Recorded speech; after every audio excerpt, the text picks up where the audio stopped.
Estimados oyentes y quien nos ve por el Facebook Live, nuevamente con ustedes el doctor Alberto Fernández en nuestro programa Musicalmente, hoy 23 de octubre del presente año. Primero quería compartir con ustedes mi congoja y por supuesto mi más sentido pésame a todas aquellas personas que por las condiciones bélicas que se viven hoy en día en la Franja de Gaza han perdido familiares y por supuesto mi pesar por todas aquellas personas que están perdiendo la vida por esta guerra. Es lamentable, pero creo que todos podemos estar de acuerdo en que cuando hay una guerra, los que mueren son justamente los que no están relacionados directamente con ella, que son los civiles. Ojalá todo esto se detenga, pero no solamente aquí en la Franja de Gaza, sino también en todos aquellos lugares donde existen estos enfrentamientos bélicos y que no se hacen evidentes o no se visualizan por diferentes circunstancias.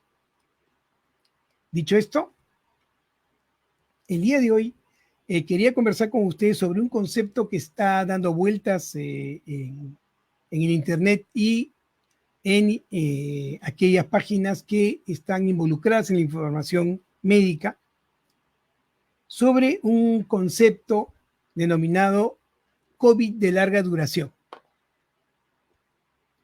Hay toda una discusión sobre si realmente esta condición existe. Debemos reconocer que los conceptos que se han vertido sobre el COVID de larga duración no se basan necesariamente en estudios epidemiológicos ni sobre procesos de observación de largo plazo, sino más bien sobre la experiencia de algunos expertos que han observado de manera empírica que efectivamente pareciera que después de haber sufrido de COVID, algunas personas conservan síntomas, como síntomas residuales, como que todo no se llegó a solucionar.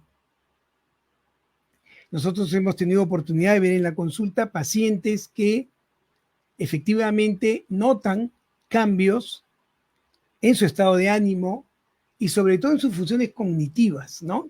Problemas de memoria a corto plazo, problemas de atención y concentración, como que han perdido, y lo manifiestan así, como la claridad mental, ¿no? Luego de haber sufrido de COVID. Y entonces, lógicamente, al ser aparentemente esta la única variable interviniente entre su buena salud, tanto mental, física como cognitiva, pareciera una buena explicación pensar que efectivamente el COVID en algunas personas podría haber generado una condición que se extienda a largo plazo. Lo interesante de esta condición es que no necesariamente la presencia del COVID de larga duración está relacionada ni con la gravedad del proceso que haya sufrido el paciente cuando estuvo en el proceso agudo del COVID, ni con la duración de la enfermedad, ni con la respuesta al tratamiento del paciente. Esto es lo que le da una incógnita muy importante con respecto a la posibilidad de que esta condición exista y si existe, fuera directamente por el COVID como agente, es decir, por la presencia de este virus, sino más bien podríamos pensar que podría ser consecuencia del trauma que han vivido las personas en relación a esta enfermedad cuando se contagiaron, puesto que independientemente que ellas hayan hecho la enfermedad leve o severa, o independientemente que hayan respondido rápido al tratamiento o lentamente al tratamiento, o independientemente que hayan estado en la unidad de cuidados intensivos, ¿no? Solo el hecho de haberse enterado de que tienen COVID en la época en que las noticias con respecto a este virus eran terribles, de la posibilidad muy alta de morir, podría haber generado un proceso de estrés muy intenso que hoy podría estarse expresando, como les digo, a través de problemas cognitivos, problemas emocionales, problemas de ansiedad, fatiga y, por supuesto, en algunos casos, sensación de falta de aire o tos persistente, dificultad para hablar. Probablemente lo más frecuente que hemos encontrado en la consulta y que muchos autores y observadores de este fenómeno manifiestan es la fatiga y el deterioro cognitivo. Muy bien. Y entonces, lo que sí es verdad es que hay una asociación. Lo que no está claro es qué es lo que se debe asociar. Si es el propio virus que ha generado alteraciones a nivel del aparato respiratorio y del sistema nervioso central, o si la propia situación de estrés a la que se enfrentaron todas aquellas personas que tuvieron el infortunio de contagiarse en el momento del pico más alto de la peligrosidad del COVID, habrían sufrido entonces este estrés muy intenso, y esto explicaría el porqué de los síntomas hasta el día de hoy. Ustedes podrán decirme con propiedad, Alberto, pero ¿no estarás forzando el proceso? ¿No es más lógico pensar que el virus podría haber dejado secuelas que expresen este proceso? En realidad no. Si ustedes me preguntaran desde el punto de vista estrictamente médico, más allá de la especialidad de psiquiatría, como médico general, ustedes me preguntaran, ¿qué es más factible? ¿Que el virus haya dejado un efecto persistente o que el estrés persistente haya generado estos síntomas residuales? Yo les diría que tiene más sentido pensar en un estrés persistente más que el virus dañando parte de nuestro organismo y manifestándose estos síntomas.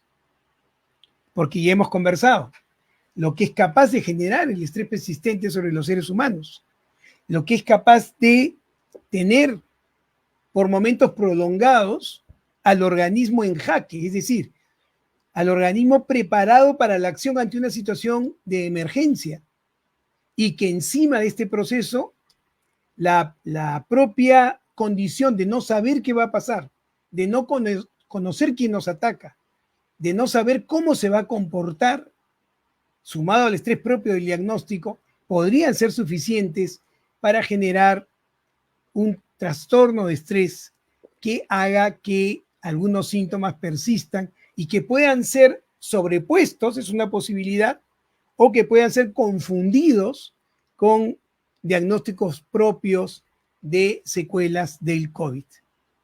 De aquí la importancia de la temática. ¿Por qué? Porque en este momento, como les digo, todo lo que se conoce del COVID está basado en observaciones empíricas, me refiero al COVID de largo plazo. Y todo lo que se ha sugerido a través de la Organización Mundial de la Salud, ¿no? Se ha podido lograr a través de reuniones de expertos, pero no de estudios epidemiológicos sistematizados, prospectivos, que nos permitan decir, oye, efectivamente, mira, el virus ha generado esto. No. Entonces, hay que tener mucho cuidado. ¿Por qué les digo esto?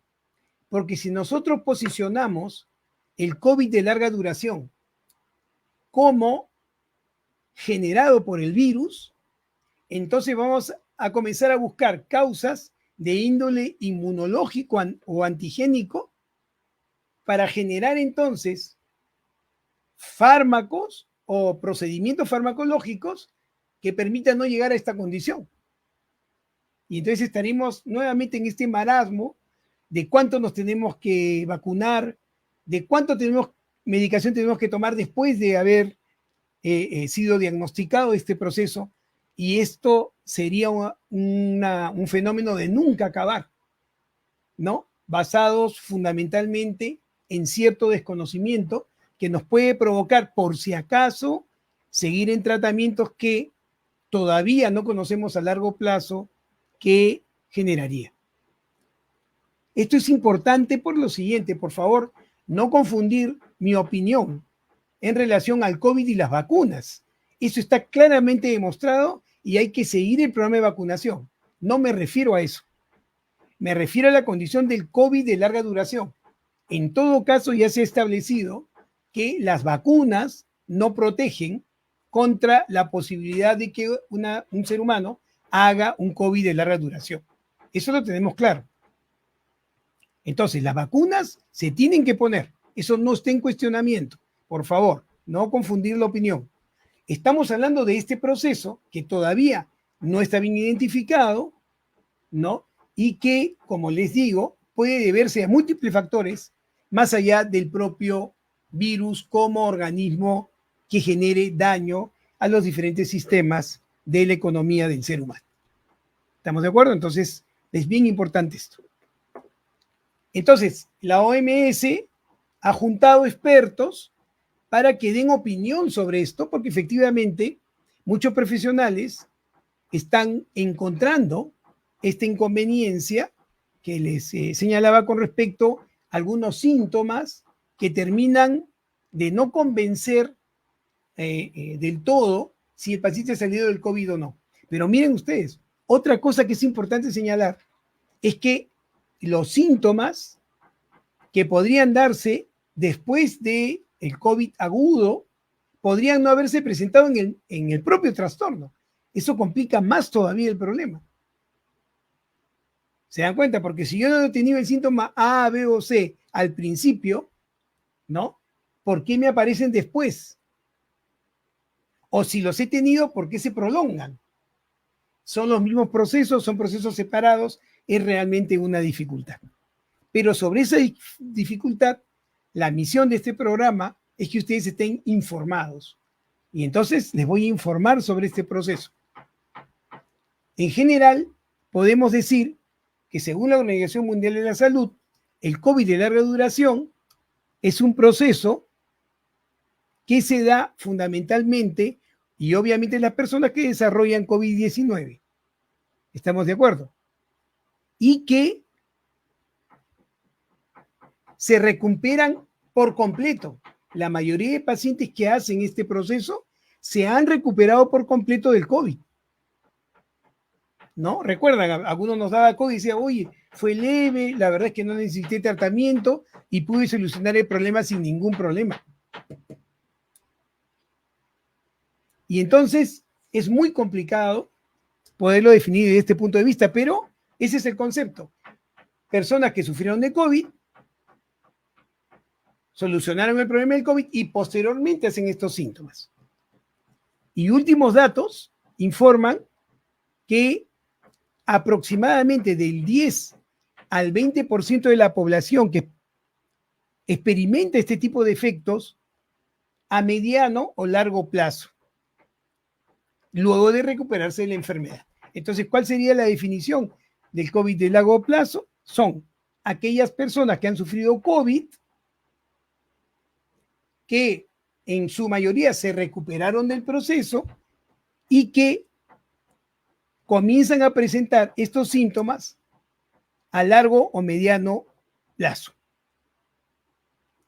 Se habla de un porcentaje de 10 a 20%, que no es un porcentaje pequeño. Muy bien. Entonces, esto es lo que nos dice la Organización Mundial de la Salud. Pero si intentamos hacer una definición más precisa con respecto al cuadro clínico, podríamos decir que el COVID de larga duración es una variedad de síntomas prolongados que algunas personas presentan después de haber padecido la enfermedad. ¿Estamos de acuerdo? Y las personas que experimentan esta afección a veces se refieren a sí mismas como enfermos de larga duración, ¿no? Hace tiempo que me siento mal. Hace tiempo que no me recupero de esta fatiga. Hace tiempo que siento que mi cabeza no está clara, que hay como una nube que no me permite afrontar las situaciones con claridad. Entonces, Estos síntomas pueden persistir desde la enfermedad inicial o presentarse después, como les digo, usualmente es después de la recuperación. Y otra cosa que es interesante y que hace más complicado definir esto es que los síntomas pueden aparecer y desaparecer, y después volver a aparecer y desaparecer. ¿Qué les parece? Conducta muy peculiar si es que pensamos que la causa de este COVID de larga duración es por un detrimento generado por el virus. ¿Estamos de acuerdo? Difícil. Más bien, por ejemplo, me provoca pensar que el COVID ha generado en el paciente un trastorno de ansiedad generalizada, ¿no? Debido al estrés extremo, que va a generar que el paciente alterne los síntomas. Ustedes saben, y lo hemos conversado, una de las características del trastorno de ansiedad generalizada, una de las más importantes, es la fatiga. Y lo otro que es importante es que los síntomas son por momentos más intensos y después por momentos menos intensos. Miren ustedes, me provocaría más pensar en esta posibilidad. Pero no tenemos claro esto y estamos todavía en el campo de las hipótesis. En todo caso, esa es la definición. Es una variedad de síntomas prolongados que algunas personas presentan después de haber padecido la enfermedad, ¿no? Y que se refieren a esta enfermedad o a estos síntomas como un proceso del que no se liberan, un proceso de largo plazo, ¿no? Y que puede, como les digo, aparecer o ser más intensos en algún momento y después bajar la intensidad. Muy bien. Y ustedes me dirán, ya, puede ser, pero ¿cuáles son los síntomas más frecuentes? ¿Qué identificaría este trastorno? Desgraciadamente los síntomas son muy variopintos, ¿no? Por ejemplo, síntomas frecuentes, fatiga, ¿no? Una fatiga importante que el paciente experimenta desde la mañana, ¿no? Pero que se va haciendo más intensa al correr de las horas. Muy bien. El otro síntoma, escuchen bien, es disnea. Recuerden ustedes que la disnea es la sensación de falta de aire. Una sensación como que el aire no está entrando lo suficiente y que el paciente se ve forzado a expirar, a inspirar, perdón, con mucho más intensidad, porque siente que el aire que entra no es suficiente. Fatiga, sensación de falta de aire. Pero otro grupo de síntomas que es muy, muy importante, porque hasta este momento uno podría decir, pero Alberto, tiene sentido, debe ser una alteración pulmonar que se quedó instalada, porque efectivamente cuando uno tiene dificultad para respirar, ¿no es cierto? Al no poder absorber la cantidad de oxígeno adecuada para el metabolismo energético, los músculos se fatigan y entonces tengo sensación de fatiga y de fatiga. Puede ser que todo esto esté dentro del área pulmonar. Pero después viene como síntomas o grupos de síntomas importantes los problemas cognitivos. Y ahí entonces tenemos primero lo que les había señalado, la confusión. No eso de no tengo claridad para decidir, no tengo claridad para pensar. Como les digo, muchos pacientes dicen, es como si tuviera una nube en la cabeza, ¿no? Que no me permite ver las cosas con claridad. Otro proceso que se altera es la memoria a corto plazo, ¿no? Me comienzo a olvidar de mis reuniones, me comienzo a olvidar de detalles que pueden posteriormente ser importantes, ¿no? Comienzo a tener dificultad para aprender algunas cosas nuevas. Me refiero a esto, por ejemplo, aprender que tengo un compromiso más tarde. Eso es un aprendizaje, ¿no? Que después no lo pueda convocar, ¿no? Olvidarme las cosas. Salir de mi cocina, ir hacia el baño y decir, ¿para qué venía?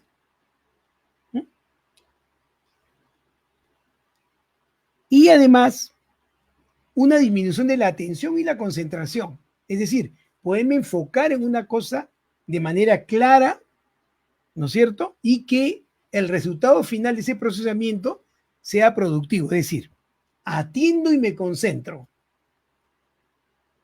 ¿Estamos de acuerdo? Pero miren ustedes, y permítanme retar un poquito el tema. Estas características cognitivas de este síndrome también son muy característicos de los trastornos de estrés crónicos. Una persona que tiene un estrés crónico puede tener fatiga, sensación de falta de aire y problemas cognitivos. ¿Se dan cuenta? Miren cómo los síntomas se pueden superponer, ¿no? Y por supuesto el problema de claridad mental. Otro síntoma que es frecuente es la tos persistente. Dolor torácico, pero inespecífico, no en relación con el ritmo de la respiración, ¿no? Nos provoca pensar más que es un dolor, ¿no? De los músculos intercostales, ¿no? De los músculos encargados de la amplexación del pulmón. Porque como les digo, no está en relación ni con la sensación de falta de aire, ¿no es cierto? Ni con la tos. Y dificultad para expresarse de manera correcta. Como que uno no encuentra la palabra o no coordina correctamente lo que piensa con el aparato motor del lenguaje para expresarse.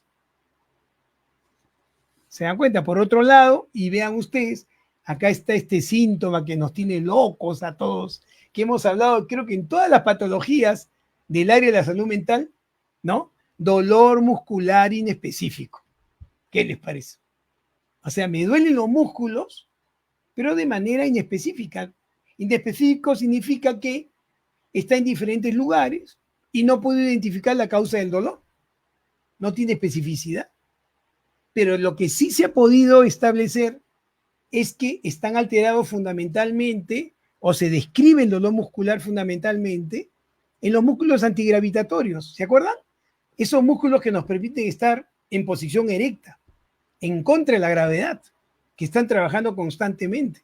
¿Cuáles son esos músculos? Los músculos del cuello, de la espalda alta, los músculos del abdomen y del inicio de las extremidades.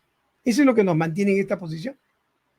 Y usualmente cuando el paciente con este COVID persistente habla de que tiene dolores inespecíficos musculares, también lo asocian con dolor de cabeza. Y claro, ¿no es cierto? Los músculos cervicales, que se encargan de mantener la cabeza en posición correcta, erecta, ¿no es cierto? También están comprometidos. ¿Qué les parece? Pérdida del gusto y del olfato. Pero es importante recordar o aclarar que este síntoma, en este síndrome que les estoy describiendo, de COVID persistente, se debe haber presentado desde el principio.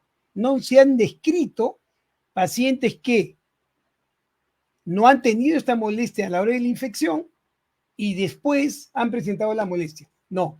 Usualmente son los pacientes que presentaron la molestia desde el principio y no se recuperaron de esa molestia. Y ahí sí, lógicamente, uno debe colegir, debe estar en relación, lógicamente, con lo que el COVID hizo cuando estuvo presente en la enfermedad aguda. Y vean ustedes qué casualidad. ¿Qué síntomas, además de lo que les acabo de señalar, son frecuentes? Síntomas de depresión y síntomas de ansiedad. ¿Ah? Síntomas de depresión y síntomas de ansiedad. ¿Y cómo son los síntomas de depresión? El paciente y de ansiedad, el paciente tiene un pensamiento reverberante, ¿no? Sobre lo que sufrió y lo que todavía no termina de corregir, con un temor de fondo de que de repente el COVID que le dio al principio se ha quedado y lo va a complicar. Por lo tanto, la sensación de muerte, que ahora es inconsciente, aflora nuevamente ante estos síntomas. ¿Cómo despegarse de ese pensamiento? Si recuerdan ustedes, una de las características en la época del COVID fue la información que recibíamos constantemente a través de los medios televisivos, a través de los medios radiales, ¿no? Sobre lo catastrófico de la enfermedad y la muerte de las personas. Además se morían. Recuerden ustedes, Se han muerto familiares cercanos, amigos cercanos, contemporáneos. Y les cuento que ese es uno de los estímulos más potentes para generar un trastorno de estrés persistente. ¿Se dan cuenta? Y entonces, lógicamente, si yo vivo constantemente en la sensación de que esto no se ha ido y que me puedo morir, ¿no? Me sentiré triste. ¿Cómo veré el futuro? De manera catastrófica, pues. ¿Con qué ánimo sigo haciendo mis cosas? ¿O pienso en el futuro si me puedo morir? Entonces tiene sentido lo que les estoy diciendo, ¿no? Y lógicamente, si yo junto, miren ustedes, tengo esta persistencia, donde tengo fatiga, problemas de atención y concentración, siento que mi mente no es clara, tengo temor de que algo me va a pasar, tengo síntomas de ansiedad, de depresión, dolores osteomusculares inespecíficos, obviamente eso que me va a generar pérdida de funcionalidad. Y cuando decimos que una persona sufre un trastorno, justamente cuando pierde la funcionalidad. ¿Qué les parece? ¿Dónde estamos entonces? ¿Qué es lo que se está comprometiendo? No hay duda de que el COVID alteró toda la economía del organismo del ser humano, por supuesto. Por supuesto que sí. ¿No es cierto? Porque se metió con un sistema enzimático que es fundamental para el funcionamiento de todos los órganos y en especial del sistema nervioso. ¿No es cierto? El sistema renina, angiotensina, aldosterona. Le echó mano a eso. ¿Ah? Se metió con la enzima convertidora de angiotensina, fundamental para la regulación del sistema nervioso, en su producción de neurotransmisores, en su regulación inmunológica. Ahí se metió y generó una inflamación masiva. ¿Se acuerdan? Una tormenta de citoquinas, se decía. Entonces sí, pues provoca pensar cómo todo este desastre metabólico, inmunológico, neuroquímico, no va a afectar procesos de manera permanente, ¿sí? Tiene sentido. Pero claro, ya sabemos hoy también que la depresión crónica persistente también es un proceso inflamatorio o proinflamatorio. ¿Se dan cuenta? Tuvimos la experiencia cuando se inicia el COVID, no sé si recuerdan, los pacientes llegaban con COVID al hospital y le retiraban toda la medicación que estaba tomando, ¿no? Y si estaba tomando antidepresivos también se le retiraba. Pero un estudio inglés mostró que aquellos pacientes que seguían tomando su antidepresivo tenían menos posibilidades de pasar a la unidad de cuidados intensivos, es decir, complicarse, y respondían más rápidamente al tratamiento.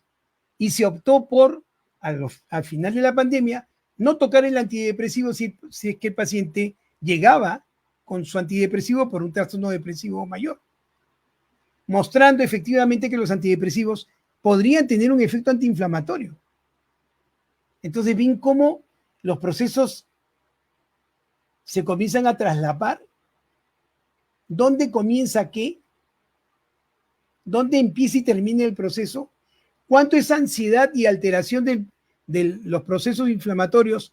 ¿O cuánto es el COVID y la alteración de los procesos inflamatorios? ¿O son ambos?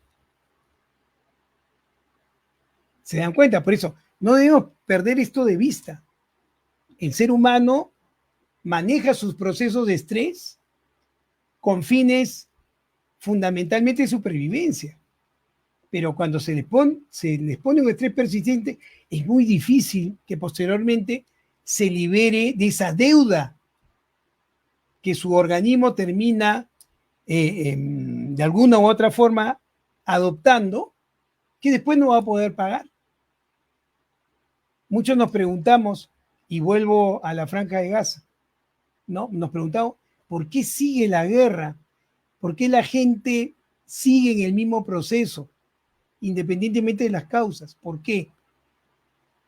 Porque si yo desde pequeño vivo en la guerra, las alteraciones con respecto al funcionamiento de mi sistema nervioso, inmunológicas, inflamatorias, se van a heredar. Yo voy a crecer con ese proceso. me voy a convertir en un individuo de guerra, no por pelear en la guerra, sino por el estrés persistente de la guerra. Entonces es un círculo que se retroalimenta de manera positiva. Positiva me refiero a que es un proceso interminable. ¿Se dan cuenta? El estrés es una situación buena cuando tiene fines de adaptación, pero pésima cuando se convoca sin necesidad de hacerlo o en situaciones tan traumáticas como la guerra. Y entonces, dice la Organización Mundial de la Salud, ¿no? ¿Cómo diagnosticar este proceso que no está claro? ¿No? Lógicamente se diagnosticará desde el punto de vista clínico. Es el clínico, el médico, el que debe hacer este diagnóstico, ¿no es cierto? ¿Cómo lo hará? Primero, tiene que ver que este grupo de síntomas esté presente. Segundo, que esa persistencia sea mayor de 2 meses. ¿Por qué? Porque es importante respetar este tiempo. Porque lo que se ha podido establecer es que las complicaciones post-COVID normalmente se resuelven entre el segundo y el tercer mes. Entonces, si continuaran ese proceso, podrían estar en esta condición que les comentaba de COVID persistente. Entonces, en 3 meses, el profesional puede decir, oye, no, pues esto ya no es que sigue, no.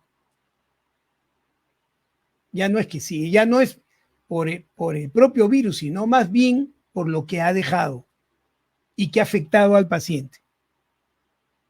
¿Estamos de acuerdo? Entonces, ese periodo de recuperación es cierto, puede ser más largo, pero el clínico estará en condición, a través de una visión longitudinal del progreso de la enfermedad, de determinar cuándo las complicaciones propias del COVID agudo se resolvieron y cuánto de esto puede ser nuevo. Recuerden ustedes, y les había hecho notar, que algunos síntomas que están dentro del COVID persistente podrían no haberse presentado en el proceso inicial del COVID. ¿Se dan cuenta? Es muy complejo, es muy complicado. Entonces, los síntomas deben persistir mínimo 2 meses desde que alguien cae enfermo por primera vez, ¿no? Y debe ser posterior a la afección del COVID. Pero también, como les había dicho, los síntomas pueden estar desde la enfermedad inicial y persistir, ¿no?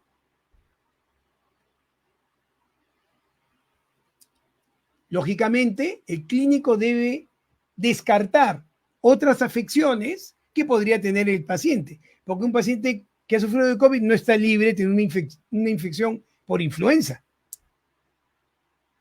No se olviden, vacúnense contra la influenza.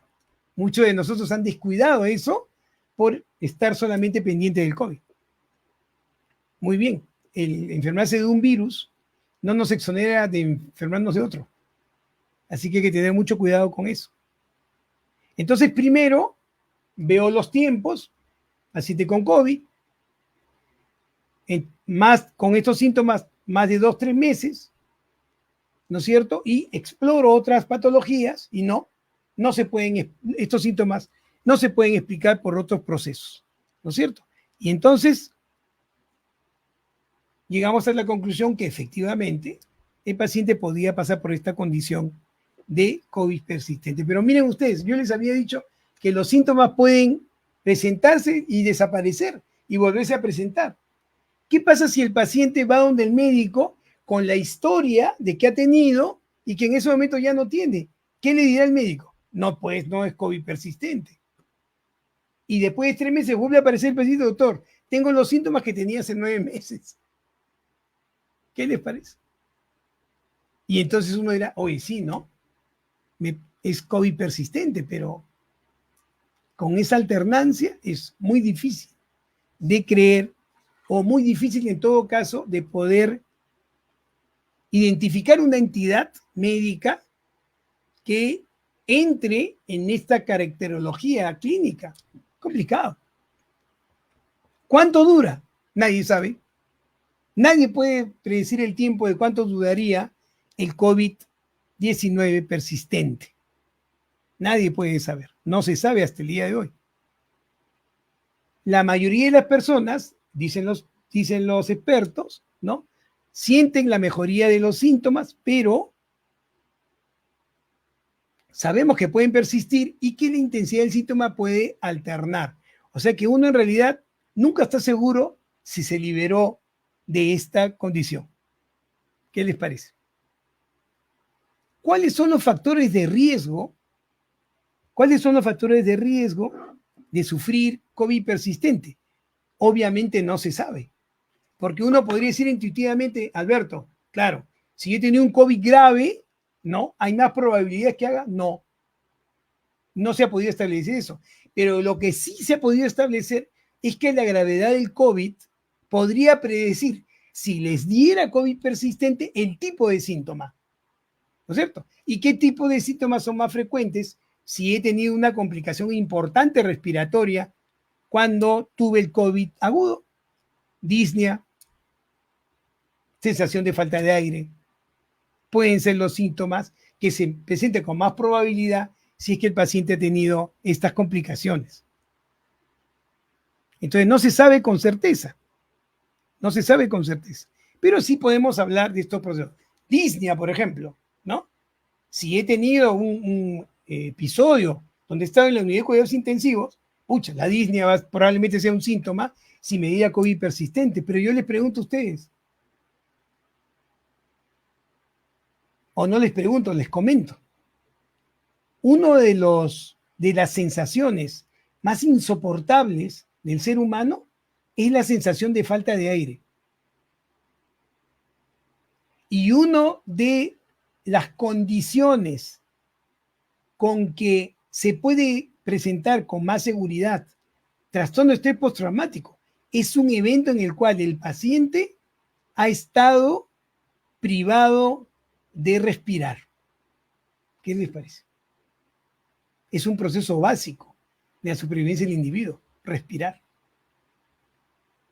Por ello que cuando uno sufre un trastorno de ansiedad, uno de los síntomas más frecuentes, ¿cuál es? Sensación de falta de aire.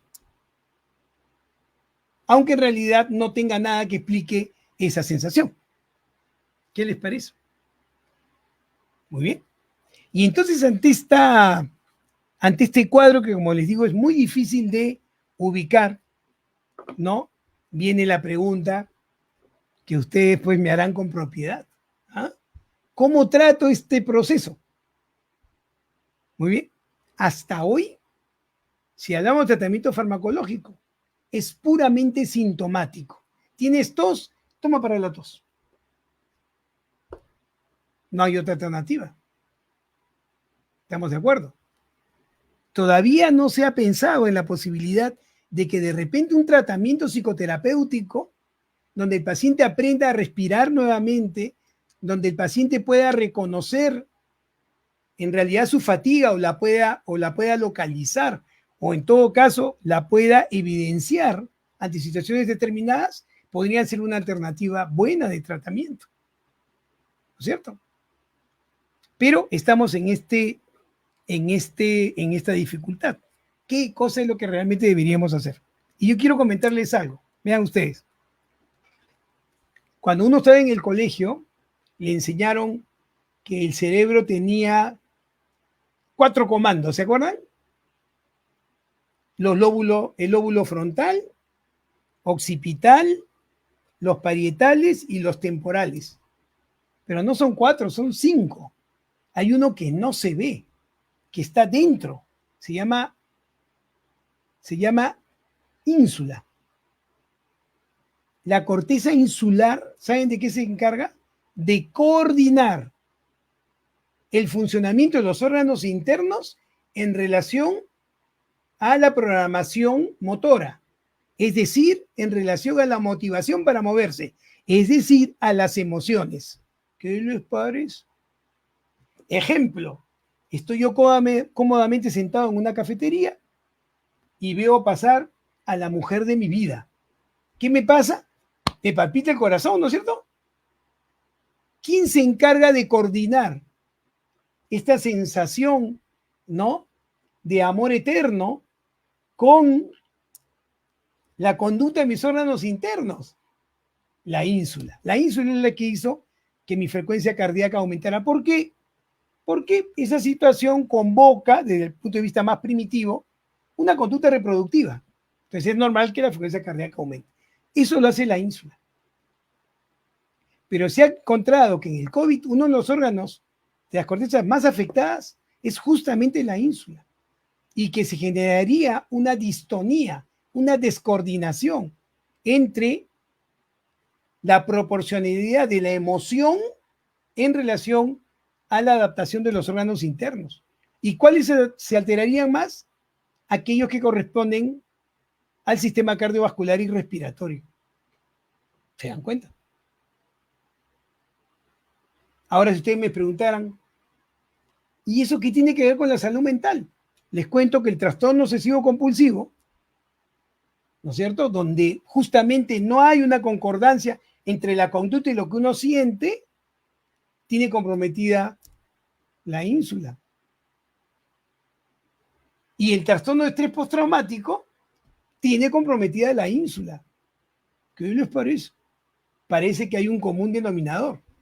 Por lo tanto, hay que observar que probablemente un afrontamiento combinado de sintomáticos con estrategias que estén dirigidas a encontrar un equilibrio emocional y una proporcionalidad en la reacción podrían ser una buena combinación.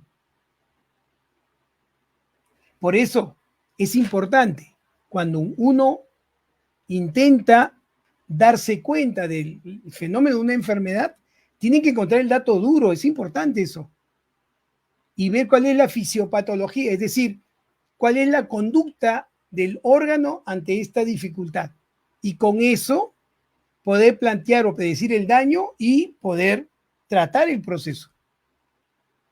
Entonces, no podemos, sin mayor información, responsabilizar una noxa que no tiene evidencia cuando es probable que el propio proceso de estrés persistente haya podido generar, en este caso, una alteración que no estamos entendiendo y que puede alternar en el tiempo. ¿Qué les parece?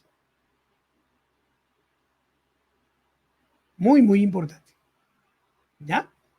Entonces, el tratamiento hasta hoy, como les digo, es sintomático. ¿Se puede prevenir este proceso? Sí. Y ustedes me dirán, ¿cómo? Cuidándose de no contagiarse del COVID. Porque del COVID al proceso de largo plazo no hay forma de prevenirlo. La única forma es evitar el contagio por COVID. Por lo tanto, hay algunas conductas básicas que deberíamos seguir conservando, ¿no es cierto? Lavarnos las manos con regularidad, mantener una distancia segura con los demás, aunque en países como el nuestro, donde el transporte público es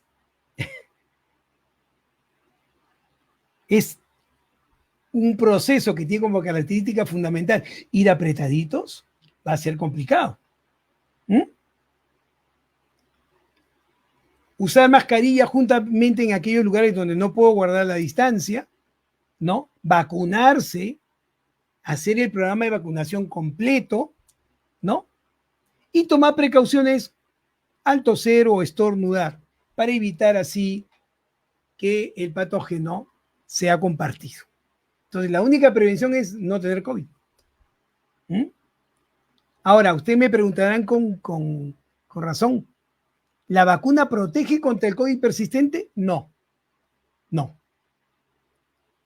La vacuna lo que permite es fundamentalmente el que la persona tenga menores probabilidades de hacer la enfermedad. Porque han visto ustedes, el COVID nos enseñó que personas que inclusive habían sido vacunadas se enfermaron de COVID. Entonces lo que hace la vacuna es disminuir la probabilidad, hacer menos probable que nos vayamos a enfermar. Por lo tanto, vuelvo a repetir, vacunarse es importante. Pero una vez que he hecho la enfermedad y tengo este síndrome, no se ha visto que la vacuna tenga algún rol con respecto a evitar su presencia o disminuir su sintomatología. Muy bien. Nos han preguntado constantemente qué cosa es la vacuna bivalente. Y la vacuna bivalente se llama bivalente, primero porque nos protege contra el virus original y segundo porque nos cuida contra esta variable nueva que ha salido, que es la variable Omicron, ¿no es cierto? Que es la que actualmente predomina en el mundo. Por eso se llama bivalente. Es claramente la Omicron mucho menos mortal que los virus anteriores, pero una vacuna ambivalente los protegería contra los anteriores y contra este Omicron, ¿no? Le digo esto porque eso puede resolver su pregunta, si vale la pena vacunarse con la vacuna bivalente, ¿no? Yo, por lo que muestran los estudios, pareciera que sí. Pareciera que sí. Le digo porque hay mucha controversia con respecto a esto y ya hay mucha gente que piensa que hasta dónde la industria farmacéutica está metiendo la mano para que hayan 30 vacunas de lo mismo. Pero en este caso les puedo decir con seguridad que la mejor forma de protegerse contra el COVID es vacunándose. No hay ninguna duda. Hay que seguir el programa de vacunación hasta justamente la vacuna bivalente. Es la forma de estar más protegidos y estar bien. Más allá de que no estemos de acuerdo en algunos procesos, procedimientos de comercialización, quién compró, cuándo fue, cómo, que si ganó, no ganó, si valía la pena. Hoy en todo el mundo se tiene claro que contra el COVID, la vacuna, todo el programa de vacunación completo, ¿no es cierto?, es la mejor garantía de no adquirir la enfermedad y complicarse con la enfermedad. ¿Estamos de acuerdo? Entonces, en resumen, esta condición que van a ver cada vez más descrita en Internet, que es el COVID de larga duración, es un proceso que aún está en opinión de expertos, no tiene estudios todavía, y que hablan de una prevalencia de 10 a 12% y que lamentablemente tiene una serie de síntomas que pueden generar disfuncionalidad en el paciente, donde la fatiga, la disnea, las alteraciones cognitivas, pérdida de atención, concentración, problemas de memoria a corto plazo, dolores inespecíficos musculares, tos, podrían ser las características más importantes. Y esto que el paciente siempre conversa sobre esta nube que tiene en la cabeza y que no puede resolver. Entonces, a tener atención con esto, ya, como les digo, deben estar informados. Deben estar informados justamente para poder tomar previsión. Es para eso. ¿Se dan cuenta? Hay buenos médicos, pero para que un buen médico tenga una eficacia importante con sus pacientes, los pacientes deben también ser buenos pacientes, ¿no? Ilustrados, pero con fe. Es fundamental que tengan esa posibilidad. Muy bien. Ha sido un gusto estar con ustedes. Les mando un fuerte abrazo. Que tengan una linda semana y esperemos que todos los problemas, conflictos bélicos, etcétera, se solucionen en bien de la humanidad, en bien de aquellas personas que en realidad no tienen ninguna responsabilidad y tienen que estar siempre en medio de estos conflictos que lo único que hacen es hacerlos sufrir y en muchos casos morir sin entender claramente del porqué. Un fuerte abrazo y que tengan una linda semana.